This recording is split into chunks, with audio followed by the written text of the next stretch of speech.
성경 말씀 보도록 하겠습니다. 오늘 말씀은 로마서 3장 25절에서 26절까지의 말씀입니다. 로마서 3장 25절 26절 신약성경 243페이지에 있습니다. 로마서 3장 25, 26절 제가 봉독해 드립니다. 이 예수를 하나님이 그의 피로써 믿음으로 말미암는 화목제물로 세우셨으니 이는 하나님께서 길이 참으시는 중에 전에 지은 죄를 간과하심으로 자기의 의로우심을 나타내려 하심이니 곧 이때에 자기의 의로움을 나타내사 자기도 의로우시며 또한 예수 믿는 자를 의롭다 하려 하심이라. 아멘. 오늘도 하나님의 은혜가 우리 가운데 충만하기를 간절히 소망합니다. 오후 시간 우리 또 권사님이 기도하여서 말씀하시는 것 같이 졸리고 또 힘든 시간이잖아요. 우리 당회 때 장로님들이 그러시더라고요. 목사님 도대체 뭘 맛있는 걸 드시길래 같이 식사를 안 하십니까? 그러더라고요. 제가 좀 지금 이제 약을 먹기 시작했는데 그 당뇨가 한 몇 년 전부터 와서 이거를 좀 다스리려고 노력을 하다가 한 몇 달 전부터 이제 약을 먹기 시작했습니다. 약 먹고 나니까 좋은 점이 덜 피곤하더라고요. 그리고 뭘 먹으면 졸려요. 그래서 오후 시간에 설교하면서 졸을 수는 없으니까 그래도 내가 설교하는 건 괜찮은데 우리 전사님 설교할 때 앉아 있을 때 먹고 나면 너무 졸려서 우리 성도들이 얼마나 참아내는지를 알겠더라고요. 그래서 제가 오후 예배 설교들을 조금 이제 짧게 하는 이유도 앉아서 들어보니까 알겠더라고요.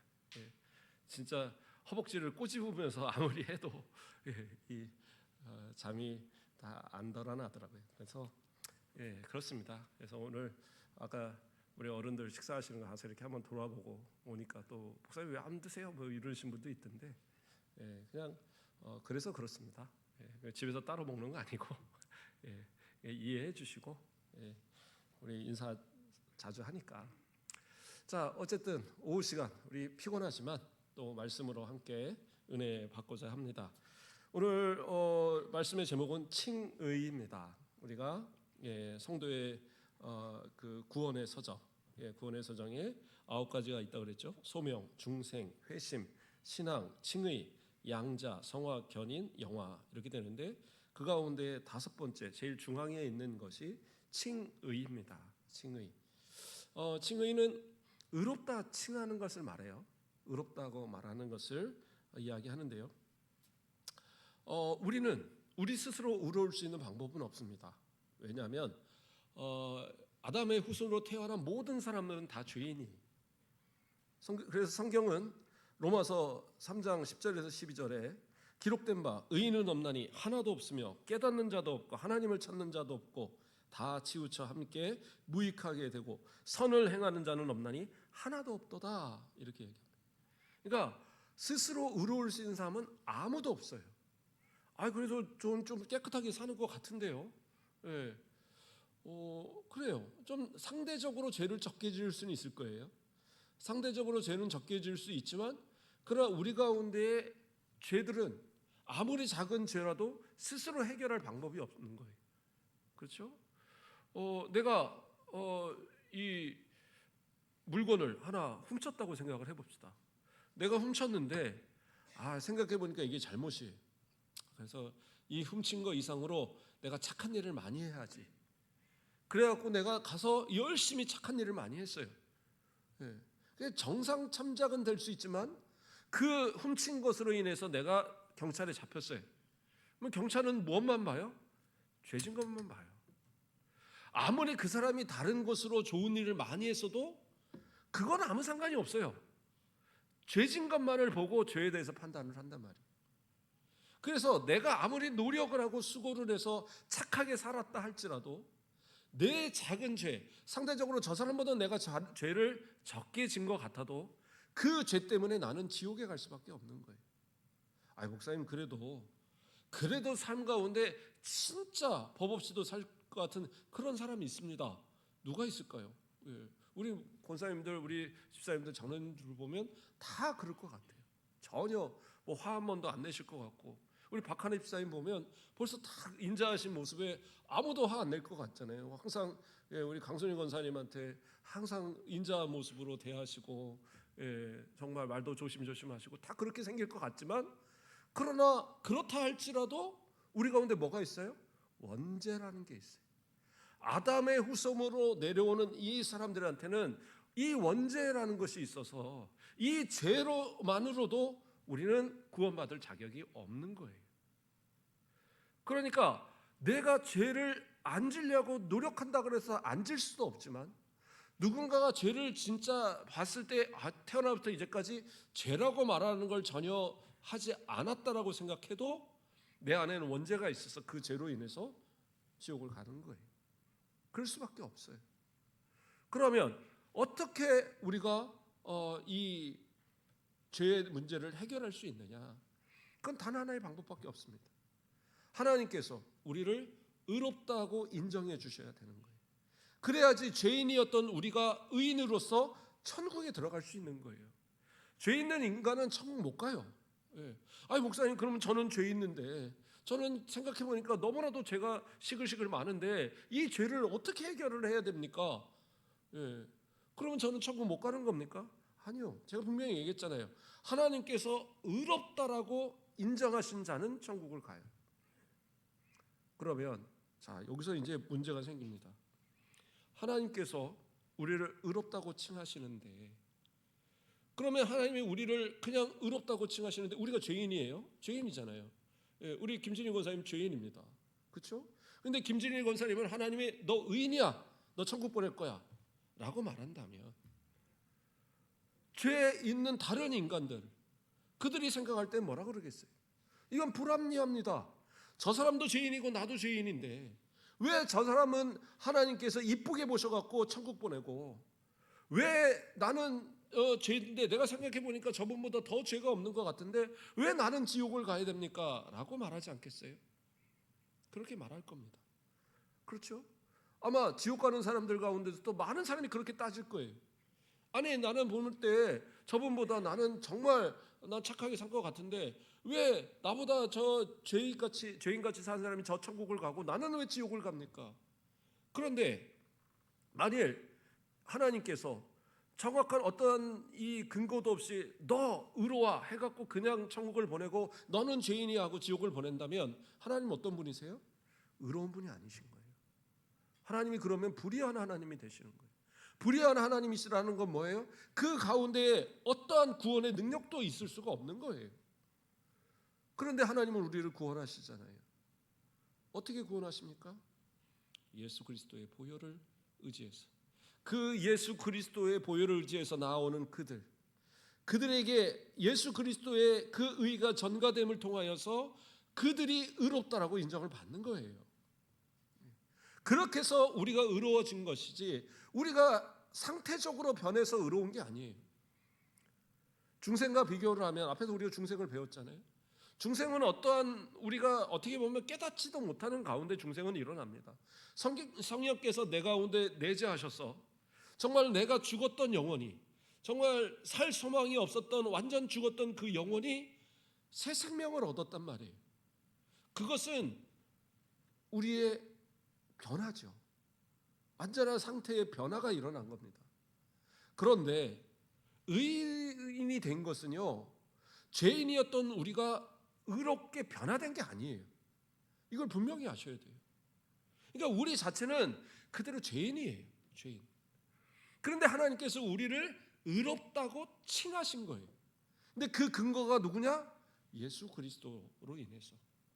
우리는 죄인이지만 예수 그리스도가 의롭기 때문에, 예수 그리스도가 우리를 위해서 대신 그 죄를 다 짊어지시고 십자가를 치셨기 때문에, 그 피와 물을 통해서 완전한 속죄를 이루어 주셨기 때문에, 그렇기 때문에 그 예수 그리스도를 믿는 그들에게 있어서는 하나님께서 의롭다고 칭해 주시는 거예요. 그러니까 그들의 상태가 변한 게 아니라 그들의 법적 지위가 변화된 거예요. 그러니까 이제는 너는 의로운 사람이라고 법정에서 인정해 주는 것이 된 거예요. 우리가 실제로 법정에서도 그렇잖아요. 이 사람이 죄가 있느냐 없느냐를 두고 검사와 변호사가 열심히 싸웁니다. 그래서 때로는 이 사람 진짜 죄가 있는 것 같은데 심증은 있어요. 분명히 심증은 있는 것 같은데요. 그런데 뭐예요? 증거가 없으면 죄인이라고 말하지 못해요.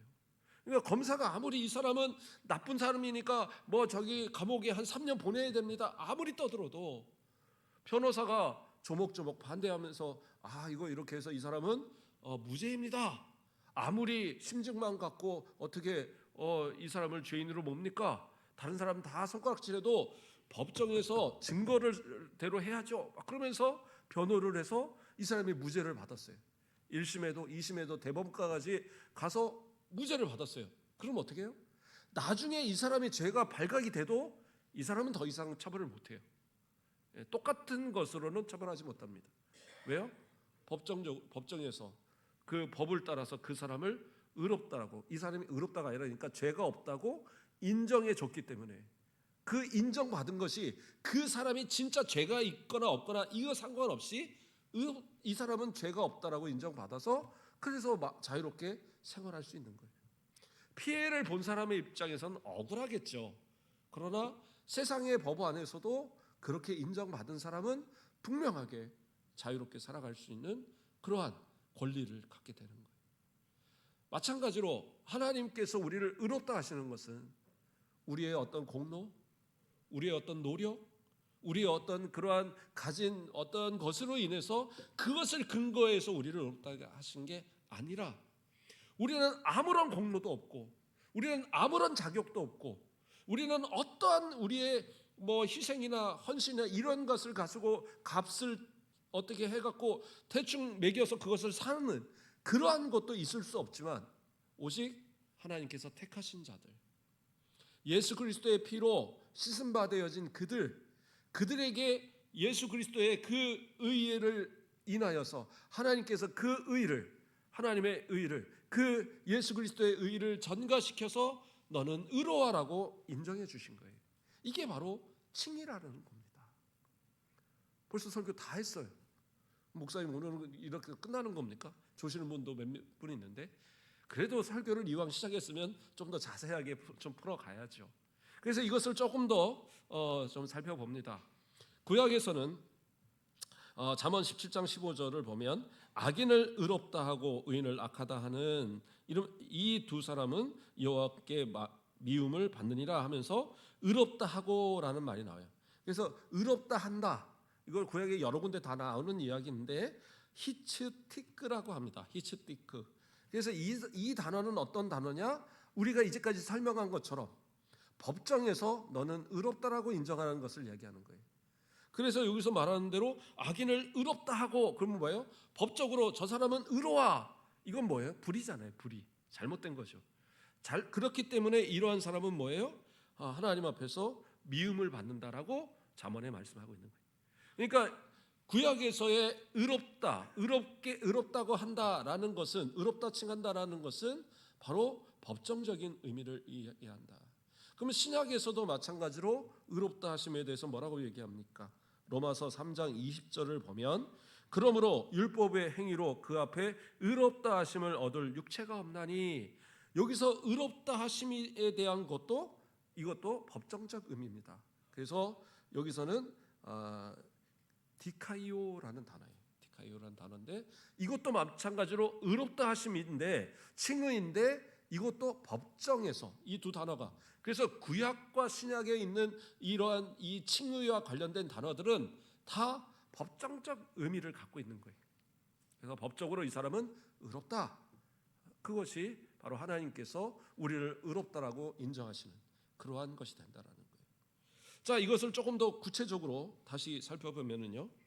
자, 칭의는 비공로적인 은혜성을 갖는다라고 얘기합니다. 비공로적 은혜성. 이게 무슨 얘기냐? 아까 제가 설명한 얘기입니다. 자, 갈라디아서 2장 16절을 보면 사람이 의롭게 되는 것은 율법의 행위로 말미암이 아니요 오직 예수 그리스도를 믿음으로 말미암은 줄을 알므로 우리도 그리스도 예수를 믿나니 이는 우리가 율법의 행위로서가 아니고 그리스도를 믿음으로써 의롭다함을 얻으려 함이라. 율법의 행위로서는 의롭다함을 얻을 육체가 없느니라. 이게 갈라디아서 2장 16절의 말씀이에요. 무슨 얘기예요?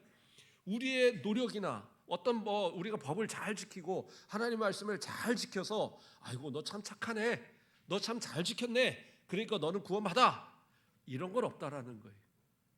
우리의 공로가 아닌 하나님께서 전적인 택하시고 예수 그리스도를 통하여서 구원의 길을 열어주시고 그 예수 그리스도를 믿는 것도 하나님의 선물이지만 어쨌든 그 믿음을 가진 그들에게 있어서 하나님께서 의롭다라고 칭해 주시는 거라는 거예요. 그러니까 우리의 어떠한 공로나 어떠한 우리의 그 노력이 아닌 오직 하나님의 은혜. 은혜는 뭐예요? 하나님께서 값없이 주시는 거예요. 그것이 은혜잖아요. 그래서 하나님께서는 우리를 그렇게 의롭다라고 하신 거예요. 그러니까 우리가 좀 나는 착한 것 같은데, 나는 뭐 하나님 앞에 좀 더 착하다고 인정받을 것 같은데, 사람들 앞에서도 아이고 나 착한 것 같은데, 이건 뭐예요? 벌써 교만하고 있는 거예요. 교만의 마음이 들어있는 거예요. 내가 하나님 앞에서 교만하면 안 돼요. 그래서 우리는 법적으로는 우리는 의롭다고 인정을 받았지만 우리의 모습은 여전히 죄인이라는 사실을 잊어서는 안 되는 거예요. 자, 그러면 다시 한번 우리의 모습을 돌아보길 원합니다. 우리 한번 기지개 한번 펼까요? 기지개 한번. 오늘 특별히 자꾸 조시는 분들이 많아져서 그냥 기지개 한번 피고 10분 안에 끝내겠습니다. 제가 자, 우리 같이 그래도 오늘 준비한 거 마무리를 해야죠. 자, 다시 말씀을 들어갑니다. 우리는 분명히 의롭다고 칭함을 받았어요. 나중에 받는 게 아니라 지금 우리는 이미 받았어요. 언제 받아요? 예수 그리스도를 믿으면 즉시 받아요. 즉시 너는 칭의를 하나님께서 의롭다라고 하시는 겁니다. 성령께서 우리가 앞에서 배웠던 소명, 중생, 회심, 신앙 이러한 과정들은 성령이 역사를 하십니다. 그렇죠? 성령께서 불러주시고 성령께서 내주하심을 통해 우리를 중생하게 하시고 성령께서 우리를 회개케 하시고 성령께서 우리를 믿음을 갖게 하시고 성령의 역사들이에요. 그런데 칭의는 누구의 역사입니까? 성부 하나님의 역사예요. 성부 하나님께서 너는 의로워라고 칭하시는 거예요. 자, 그런데 우리가 분명히 우리는 이 칭의를 받은, 그래서 이런 과정을 통해서 믿음을 통해서 우리는 분명히 의롭다고 칭함을 받았는데 이것은 뭐 취소되는 게 아니에요. 의롭다고 한번 칭한 사람은 다시 취소돼서 나중에 다시 너 보니까 좀 부족한 것 같아. 너 가서 조금 다시 노력 좀 더 해서 그래갖고 나중에 와서 다시 심사를 하자. 이런 일은 없다라는 거예요. 이런 생각을 가지니까 천주교 같은 데는 어떤 교리 만들었어요? 연옥교리 만들었어요. 연옥교리. 아무리 생각해도 이 사람은 의롭다고 했는데 의로운 게 좀 부족한 것 같아. 그러니까 천국 가기 전에 저 연옥이라는 데서, 지옥과 천국 사이에 있는 연옥이라는 데서 열심히 좀 노력 좀 하고, 그 안에서 노력이 부족하면 이 밑에서 사람들이 하나님 앞에 헌금도 좀 많이 해갖고 저 사람 위해서 면죄부 하나씩 사갖고 그래갖고 그거 가지고 이 사람을 천국 보내겠다 하면 이제 보낼 수 있다. 이런 말도 안 되는 교리를 만들어내는 거예요. 그런데요, 하나님께서 우리를 의롭다 하신 것은 취소되지 않아요. 부족한 것 같다? 그건 우리의 생각이에요. 다 부족해요. 이제까지 말한 것처럼 다 부족해요. 목사님은 그래도 좀 낫지 않나요? 아니, 저도 부족한 거예요. 아무리 우리의 자격으로는 갈 수가 없다니까요. 그러면 저는 뭐 아직 술도 못 끊었고, 저는 뭐 친구들하고 노는 것도 못 끊고 주일도 가끔 빼먹고, 그러면 저는 좀 부족한가요? 아니라니까요. 진짜 예수 믿는다면 그 믿음으로 인해서 천국 가요. 그들에게는 하나님께서 의롭다고 칭해 주셨어요. 근데 뭐가 다르냐? 우리의 모습 가운데 아직도 죄의 속성이 남아 있어요. 그래서 성경은 여러 가지로 이야기하죠. 속사람과 겉사람, 또는 옛사람과 새로운 피조물, 새사람, 또는 육체의 소욕, 성령의 소욕, 이런 식으로 인해서 이렇게 구분을 하면서 우리 안에 아직도 죄의 속성이 남아 있다라는 것을 우리 가운데 이야기합니다. 근데 우리가 너무 잘 알잖아요. 내가 정말 예수 믿어서 나는 이제 거룩해진 것 같지만, 그러나 우리의 속을 다 뒤집어 보고 저 밖의 삶을 돌아보면 아직 부족할 거래요. 저는 이 정도면 괜찮습니다. 이렇게 말할 사람이 과연 몇이나 되실까요? 예. 하루를 살아도 수없이 분노도 하고 또 거짓말도 하고 또 때로는 이 남들에게 화도 내고 뭐 이런 여러 가지 모습들을 우리가 갖는 다 죄의 속성에서 나오는 거란 말이에요. 시기하는 거, 질투하는 거, 그렇잖아요. 그러한 모든 것들. 예전에 어느 그 TV에도 나온 일입니다. 할머니들이 이렇게 했는데 어떤 분이 노인정에 막걸리에다가 그 독을 타갖고 여러 사람이 죽었어요. 병원에 실려가고.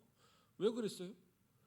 그 노인정에서 미나토 하는데 이 사람이 이게 뭐 개평을 안 줬는지 어쨌는지 뭐 그런 싸움으로 인해서 기분 나쁘다고 가서 갖다 제초대 갖다 다 집어넣어버린 거예요. 야, 그러시면 안 돼요. 그러면 안 됩니다. 100원짜리 모자르면 저한테 오세요. 저 100원짜리 이렇게 모아놓은 저금통이 있거든요. 우리 권사님들 내가 드릴 요량이 있으니까 괜히 가서 무슨 너 이 제초제도 다 약이야 그러고 먹이면 큰일 납니다. 어쨌든 나이가 많다 그래서 죄의 마음이 없다? 아니에요. 죄 질 환경이 없으니까 죄를 안 짓는 거지 죄 짓는 마음은 다 있어요. 어린아이들은 죄 안 집니까? 죄송하지만 저희 큰애가 어렸을 때 어린이집에서 지 엄마를 따라서 어린이집을 갔어요. 그래 놓으니까 야, 얘가 아주 어린데도 지가 대장 노릇을 하는 거예요. 그래 갖고 애들한테 장난감 같은 거 갖고 나면은 와서 허락을 받아야 돼. 그것도 나이가 많은 애들이 와갖고 요한아 이거 나 가지고 놀아도 되지? 그러면 와서 이제 허락을 해주면 갖고 노는 거예요. 근데 어떤 애가 허락도 안 받고 갖고 놀았나 봐요. 동갑내를 머리를 잡고 막 흔들고 갖다 내다 꽂고 그래도 옛날에는 부모들이 안 쫓아와서 다행이지. 애가 또 말도 못할 아주 어린 나이에 그래갖고 그런 걸 봐도 애들이 선하고 착하다? 택도 없어요. 죄 있는 인간으로 태어나면 다 악해. 어떤 상황이 되면 다 그 죄가 막 드러난다니까요. 예수 믿고 변화되면 죄 안 져요? 아니요. 우리도 때로는 감옥 갈 만한 죄를 지을 가능성을 갖고 있어요. 사람을 죽일 가능성도 가진 사람이 우리들이에요. 아닌 게 아니라니까요. 그런데 우리는 어떻게 해요? 하나님께서 의롭다고 법정적으로 우리에게 의롭다고 칭해 주셨기 때문에 우리는 의로운 거지. 하나님이 의롭다고 칭해 주셨으니까 그러니까 의로운 거지 우리는 결코 의로운 존재가 아니에요. 그래서 우리는 뭐 해야 돼요? 회개라는 것을 해야 되는 거예요. 회심에는 우리가 설명을 할 때 얘기했죠. 단회적인 회심. 예수 그리스도를 구주로 믿기 위해서 먼저 내가 죄인인 것을 고백하고 용서받는 단회적인 회심이 있지만 날마다 이루어지는 회개가 있어야 되는 거예요. 그 회개는 우리의 지은 죄에 대한 계속적인 회개가 반복되어져야 돼요. 그리고 우리는 기도할 때마다 나 같은 죄인 살리신 그러면서 우리는 회개하잖아요. 왜 회개해요? 내 날마다 짓는 죄 원죄의 문제는 해결되었지만 날마다 짓는 죄마저도 내 힘 가지고 내가 해결을 못하니까 하나님 앞에 회개하는 거예요. 그럼으로써 내가 죄에 대한 모습들을 하나님 앞에 계속 씻어가는 거죠. 그렇게 함으로써 우리는 의로움을 유지시켜 가는 거예요. 그럼 만약에 하나님께서 의롭다가 하신 사람이 죄를 졌어요. 실제적인 죄를 져요. 아니 또는 남한테 들키지는 않았는데 몰래 죄를 지며 살아가요. 하나님이 가만히 두실까요? 하나님 가만히 안 두십니다. 징계하세요. 믿지 않는 사람들, 세상 사람들에게 주어지는 건 형벌이에요. 그래서 견디기 어려운 고난이 올 때도 있어요. 물론 고난이 다 죄로 인한 것은 아닙니다. 그러나 때로는 그래요. 죄에 대한 형벌로 고난이 오는 경우들이 있어요. 뭐 실제로 감옥을 가는 것도 죄를 짓는 사람은 법에서 너 감옥 가. 그럼 가야 되잖아요. 그것도 어떻게 보면 고난이죠. 그러나 믿음의 사람들은 어떻게 하느냐? 그들이 당하는 고난은 그것은 형벌이 아니에요. 징계인 겁니다. 아버지가 자녀를 올바른 길로 가도록 때리고 뭐 때로는 회초리를 때려서라도 바르게 이끌어 가는 것처럼 그렇게 하나님께서는 사랑하시는 자들을 올바로 의롭다고 칭하신 그들이 하나님의 자녀로서 올바로 살아가도록 뭐해요? 때로는 징계하시는 거예요. 그런데 끝까지 깨닫지 못해요. 그러면 어떻게 해요? 깨달을 때까지 때리는 거죠. 뭐 어떻게 방법이 있습니까? 예. 요즘 같으면 신고합니다. 큰일 납니다. 애들 함부로 때리시면 안 돼요. 그러나 어쨌든 하나님이 우리를 징계하시는 그 징계 가운데 우리가 그 징계를 해결할 수 있는 방법은 뭐예요? 회개하면 되잖아요. 예수 그리스도의 이름으로 회개하면 하나님은 그 사랑으로 용서해 주시는 거예요. 10번이면 10번 다 용서해 주십니다. 그러니까 진심으로 회개하면 되는 거예요. 그 길을 우리 가운데 주셨어요. 그래서 우리는 의롭다 칭함을 받았음에도 죄가 있지만 그 죄로 인해서 다시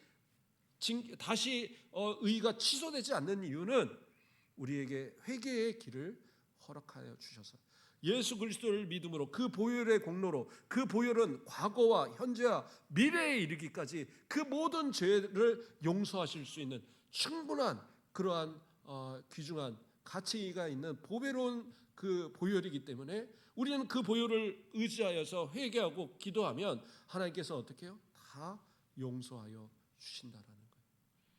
그렇다고 해서 우리가 하나님 어차피 회개하면 용서해 주실 때니까 그러면 죄 계속 져야지?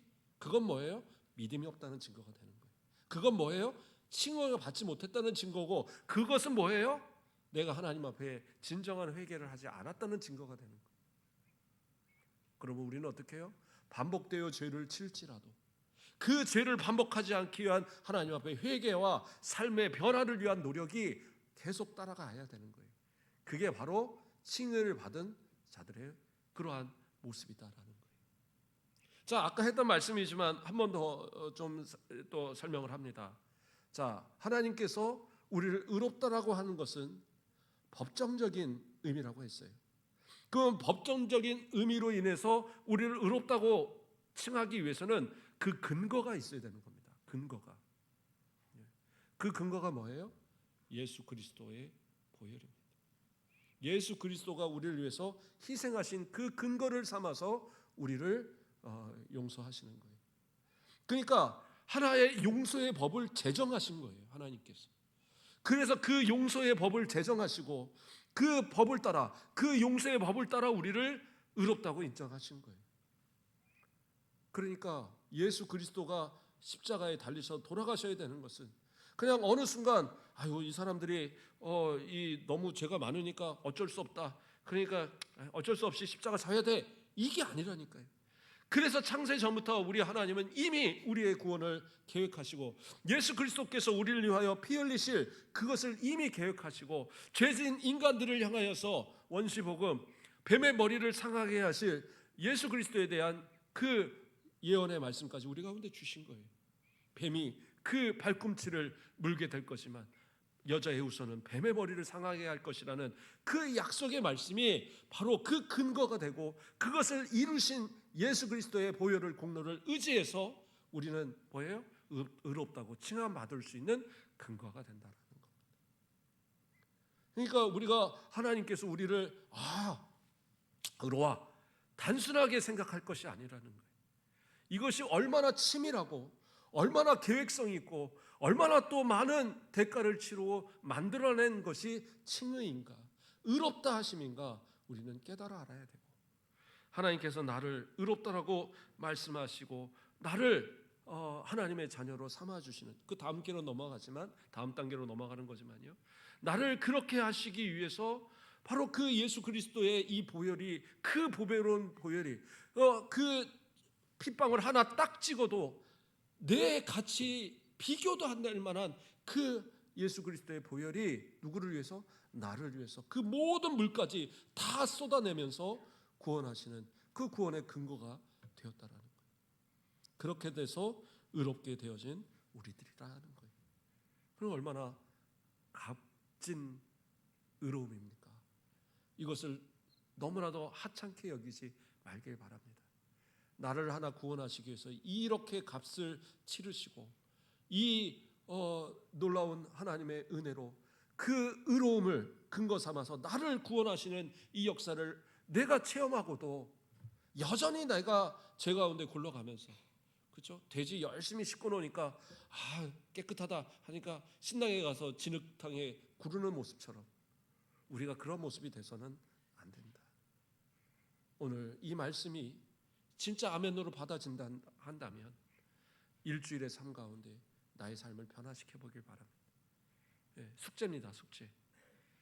일주일 전의 삶보다 조금은 나아지자고요. 100% 완벽해지자는 것은 자신 못하겠죠. 일주일 전에 나의 삶보다 앞으로 일주일의 삶만큼은 달라져 보자고요. 몇 프로가 되든 단 1%라도 좀 달라져서 주님의 전에 다시 올 때 예수님, 하나님, 제가 그래도 일주일 몸부리면서 살아가 보니까 그래도 하나님 정말로 얼마나 나를 귀하게 여기시고 나를 위해서 그 핏값을 다 치르신 이것이 얼마나 귀한가를 제가 더 깨닫습니다. 이러한 고백으로 나올 수 있지 않겠어요? 그렇게 일주일을 좀 승리하시면서 믿음 안에서 견고한 그 신앙으로 하나님이 의롭다 하신 나의 모습이 결코 아깝지 않는 하나님이 기뻐하실 만한 삶을 살아가시고 승리하고 돌아오시는 모든 성도들 되길 주님의 이름으로 축원드립니다. 기도하겠습니다. 사랑의 하나님, 감사를 드립니다. 죄로 죽을 수밖에 없는 죄인임에도 하나님은 우리를 너무나도 사랑하여 주셔서 성자 하나님을 이 땅에 우리와 같은 육신으로 오게 하시고 우리를 위하여 모든 죄를 다 짊어지고 그 보혈을 흘리심을 통하여 그 의로우심이 우리를 의롭다고 칭하시는 근거가 되게 하셨음을 감사드립니다. 아무 공로 없이 구원받고 의롭다라고 칭함을 받았음에도 여전히 죄 가운데 타협하며 살아가는 우리를 불쌍히 여겨 주시고 삶의 한 부분이라도 이제는 좀 달라지고 삶의 한 단어라도 하나님 보시기에 합당한 말이 우리 가운데 고백되어지는 우리의 모습이 되어지게 하여 주시옵소서. 일주의 삶을 통하여서 주님이 나와 함께 하심을 더 체험하면서 주님 앞에 승리하고 기쁨으로 돌아올 수 있는 복된 모든 성도되게 축복하여 주시옵소서. 감사합니다. 예수 그리스도의 이름으로 기도드립니다. 아멘. 감사합니다.